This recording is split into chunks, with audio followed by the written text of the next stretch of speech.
एनबि बड'लेण्ड चेनेलाव नोंथांमोनखौ गोसो गोथारै बरायबाय। आं दिनै नोंथांमोननो मोननैसो निउस आपडेट लानानै फैदों।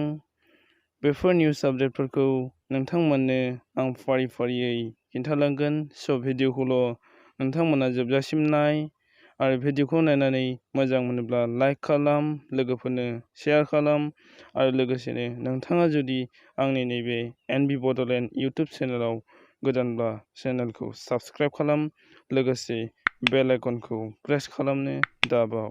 थुदो जों भिडिअखौ जागायदोनि। दिनै 20 आगस्ट 2020 बृहस्पतिबार थार्सडे। नाम्बार 1 आव दङ आसामाव गं 197 गोजौ फरायसालि, गं 9 गोजौसिन गेजेर फरायसालि, गं 149 जुनियर कलेज आरो गं 27 कलेजफोरखौ सोरखारि खालामनाय जासिगोन। बेवहाय गासै 3,000 निबो बांसिन गोदान आरो गोजाम फोरोंगिरिफोरखौ सोरखारि थिसनलाइ होगोन। बे बाथ्राखौ बुंदों सोलोंथाइ मन्थ्रि ड. हिमन्त बिश्व शर्माया 18 आगस्ट खालिनो अलरेडि दासिम सोरखारि खालामबाय।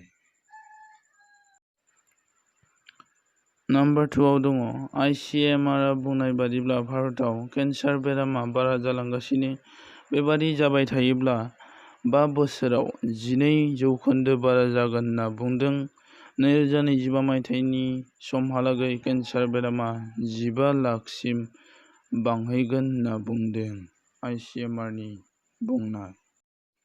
नाम्बार 3 आव दङ फैगौ 5 सेप्तेम्बराव खुंनो गोनां फोरोंगिरि साननि हाबाफारियाव फोरोंगिरि आरो फरायसा जयै खुंनो मोननाय नङा। फरायसाफोरा ज'यै फोरोंगिरिफोरखौ लोगो हमहैनो मोननाय नङा। फोरोंगिरि साननि फालिथायखौ फालियोब्लाबो खम सुबुं अनजिमा थाना फालिनो नांगोन। बेखौ बुंदों सोलोंथाइ मन्थ्रि ड. हिमन्त बिश्व शर्माया। नाम्बार 4 आव दङ कर'ना आपडेट। आसामनि दिनै 20 आगस्ट 2020 बृहस्पतिबारनि फुंबिलि 5 बाजिसिमनि आपडेट बादियै आसामाव टटेल केसआ जाहैबाय 84,317, डिस्चार्ज जाहैबाय 60,348, एक्टिभ केस जानानै दं 23,753, डेथ थैनाया 213, माइग्रेटआ 3। दिनै फुंबिलि 5 बाजिसिमनि आपडेट। नाम्बार 5 आव दङ कर'ना आपडेट बुहुमनाङै बेसेबांसिम बांखो नाय लोगोफोर। बुहुमनाङै फारिलाइयाव नाम्बार 1 आव USA, नाम्बार 2 आव ब्राजिल, नाम्बार 3 आव इन्डिया। फै जों इन्डियानिखौ नायदिनि।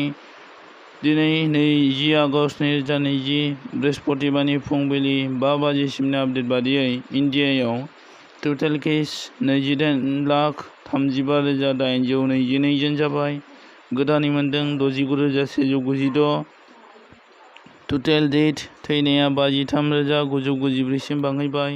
गोदानै थैदों 980। टटेल रिकभार जाहैबाय 20,96,068 जन।